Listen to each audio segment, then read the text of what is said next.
इस स्टोरी की डिमांड हमारे subscriber Sumer Singh, Darshan Pawar, SKS blog और सुनील कुमार जी ने की थी।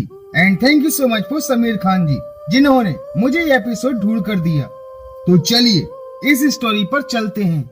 एक हॉन्टेड फोन नंबर सुनकर आपको लगेगा कि ये किसी हॉरर फिल्म की काल्पनिक कहानी है, लेकिन ये एक सच्ची घटना है। इस खबर को कई बड़े न्यूज़पेपर्स ने भी छापी थी। इसकी एक और खास वजह ये भी थी कि इस खबर को छापने वाले एक अखबार की पत्रकार इस फोन नंबर की सच्चाई तलाशते हुए खुद उस खबर का हिस्सा बन गई थी। अप्रैल 2009 में दिल्ली के दैनिक समाचार के कुछ पत्रकारों को इस हॉन्टेड फोन नंबर की जानकारी मिली। आखिर कौन है इस हॉन्टेड फोन नंबर के पीछे, कौन सा राज जुड़ा है इस नंबर का, क्या होगा निशा के साथ जिसने इस हॉन्टेड फोन नंबर की इन्वेस्टिगेशन की। ये सब जानने के लिए देखिए डर और खौफ से भरा ये पूरा वीडियो। एपिसोड की शुरुआत होती है और हम एक लड़की को काफी डरे हुए देखते हैं। लगातार उसका फोन बजता जा रहा था, पर वो फोन नहीं उठाती और अपने फोन को स्विच ऑफ करके सो जाती है। पर तभी फिर से उसका फोन बजता है। वो लड़की काफी डरी हुई थी और वो अपने फोन को उठाकर दूर फेंक देती है, पर फोन टूटने के बाद भी फिर बजने लगता है। और जब वो लड़की फोन उठाती है तो उसकी चीख निकल जाती है। आखिर कौन है ये लड़की, ये हमें स्टोरी में आगे पता चलेगा। जिसके बाद स्टोरी प्रेजेंट में आ जाती है, जहां निशा इस हॉन्टेड फोन नंबर की स्टोरी कवर करना चाहती थी, पर उसका फ्रेंड विशेष, जो कि उसका बॉयफ्रेंड भी था, वो निशा से कहता है कि क्या तुम सही में इस हॉन्टेड फोन नंबर की इन्वेस्टिगेशन करना चाहती हो। जहां निशा कहती है कि हाँ, पर मुझे एडिटर सर से इजाजत तो लेनी ही पड़ेगी। वहीं जब निशा एडिटर सर के पास जाती है तो कहती है कि सर, मैं एक स्टोरी करना चाहती हूँ, पर मैं जानती हूँ कि आप हंसेंगे। सर, एक नंबर से किसी प्रेत आत्मा का कई लड़कियों के पास कॉल आता है और मैं इस स्टोरी पर इन्वेस्टिगेट करके न्यूज छापना चाहती हूँ। पर एडिटर सर कहते हैं कि क्यों तुम अपना टाइम वेस्ट करना चाहती हो, किसी आवारा लड़के ने लड़कियों को डराने के लिए ही ये सब नाटक किया होगा। पर निशा कहती है कि नहीं सर, अगर ये बात होती तो मैं खुद इस पर काम नहीं करती। पर सर, मैंने काफी छानबीन की है। मोबाइल कंपनी में मेरी एक फ्रेंड काम करती है, उसने मुझे बताया कि वो नंबर काफी टाइम पहले डिस्कनेक्ट हो गया था और दोबारा उस नंबर को इशू भी नहीं किया गया था, लेकिन वो नंबर अपने आप ही एक्टिवेट हो गया। कंपनी वाले भी हैरान है सर कि वो नंबर एक्टिवेट कैसे हो गया। सर, वो फोन नंबर का कॉल जिस लड़की के पास गया है वो सभी लड़कियां पागल हो गयी। ये कोई इत्तेफाक तो नहीं हो सकता।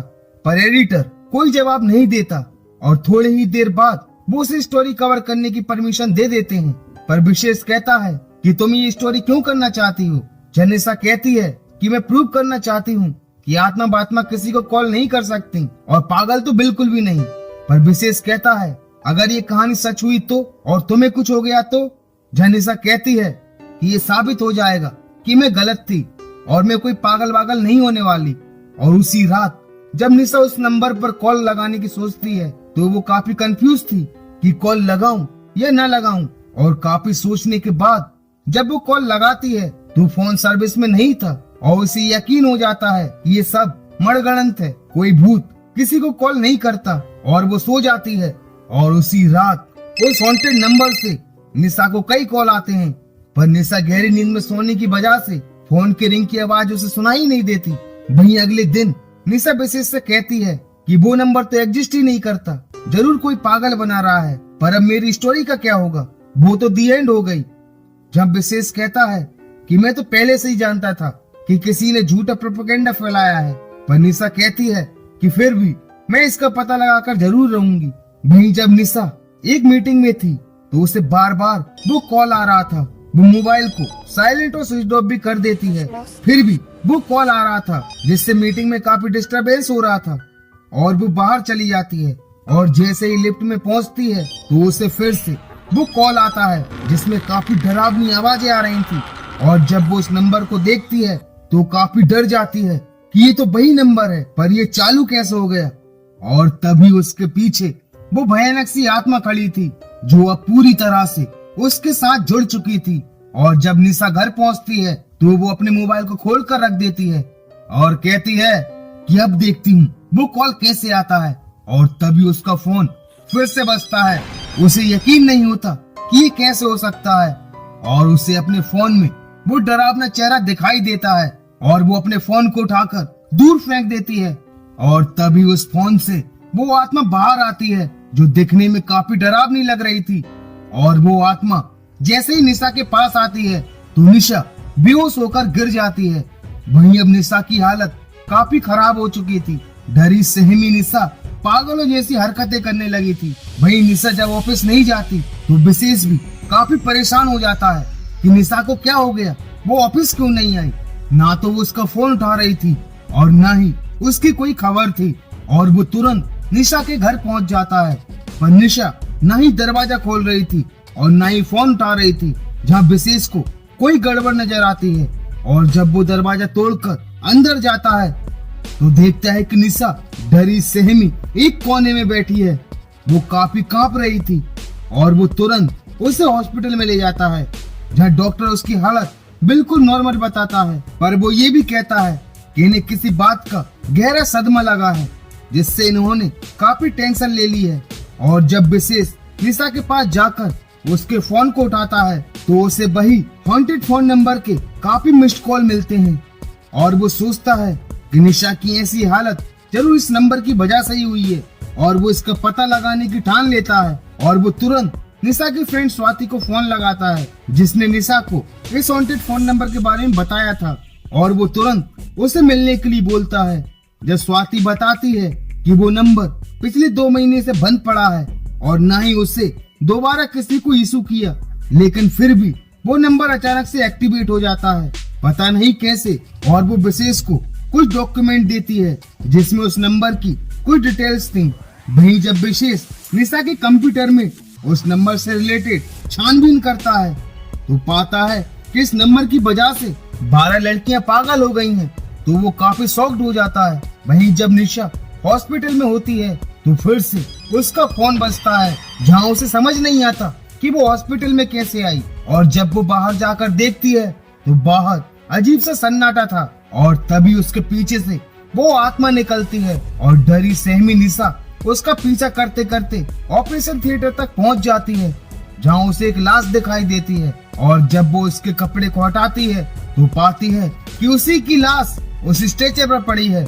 उसे कुछ समझ नहीं आता कि ये क्या है और वो शैतानी आत्मा उसे मारने की कोशिश करती है और एक झटके के साथ उसकी आंख खुल जाती है, जहां वो पागलों जैसी हरकतें कर रही थी और उसे नींद का इंजेक्शन लगा के सुला दिया जाता है। वहीं विशेष स्वाति से फिर से हेल्प मांगता है और उसे वो एड्रेस और उस लड़की की सारी डिटेल्स मिल जाती है जिसे ये नंबर पहली बार इशू किया गया था। और वो सीधा उस एड्रेस पर पहुंच जाता है, जहां मिसेस खोसला से पता चलता है कि वो फोन प्रियंका से कहीं गुम हो गया था। मेरे पति के लापता होने के बाद प्रियंका काफी सदमे में आ गई थी। एक दिन कॉलेज से घर आते वक्त उसका मोबाइल बस में कहीं गुम हो गया था।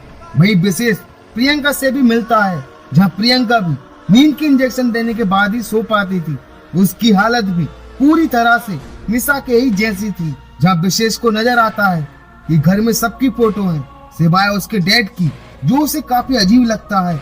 और उसे पता चलता है कि प्रियंका के डैड भी 2 महीने से लापता हैं, तो उसे कुछ गड़बड़ नजर आती है। और जब वो बाहर आकर देखता है तो बाहर काफी सारी गाड़ियां खड़ी थी और उसे शक होता है कि जब इनके पास इतनी गाड़ियां हैं तो प्रियंका बस से क्यों गई थी, जहां उसने अपना फोन खो दिया। जरूर कुछ तो गड़बड़ है जो मिसेस खोसला छुपा रही है। और वो बाहर जब एक चाय वाले से इस घर के बारे में पूछता है तो उसे पता चलता है कि इस घर का मालिक कई दिनों से लापता है, जिस वजह से इस घर की बेटी काफी सदमे में है और उसकी माँ को अपने पति के गुम हो जाने का कोई गम नहीं है। साहब, सुना तो ये भी है कि राजन खोसला अच्छे आदमी नहीं थे, आती जाती लड़कियों को गंदी नजर से ताड़ते रहते थे। और सुना तो ये भी है कि उन्होंने अपनी बेटी के साथ भी गंदी हरकतें करने की कोशिश की थी, जिसे सुनकर विशेष काफी चौंक जाता है। और उसी रात वो चुपके से फिर से उस घर के अंदर दाखिल होता है और सीधा प्रियंका के कमरे में पहुंच जाता है, जब प्रियंका काफी चिल्ला रही थी कि प्लीज मुझे मत मारो, आप जो भी कहेंगे मैं वही करूंगी, पापा प्लीज, पापा मुझे मत मारो। जहाँ उसकी माँ प्रियंका को नींद का इंजेक्शन देकर सुला देती है, जहाँ विशेष को ये समझ आ जाता है इस सारे मामले की जड़ में प्रियंका के पिता का हाथ जरूर है। वहीं निशा ने भी खुदकुशी करने की कोशिश की थी। वहीं विशेष अगले दिन फिर से खौसला हाउस जाता है, पर इस बार वो लोग उसे अंदर ही नहीं आने देते। पर वो कहता है कि मुझे अंदर आने दो, मैं जानता हूँ कि आपने अपने पति के साथ क्या किया था।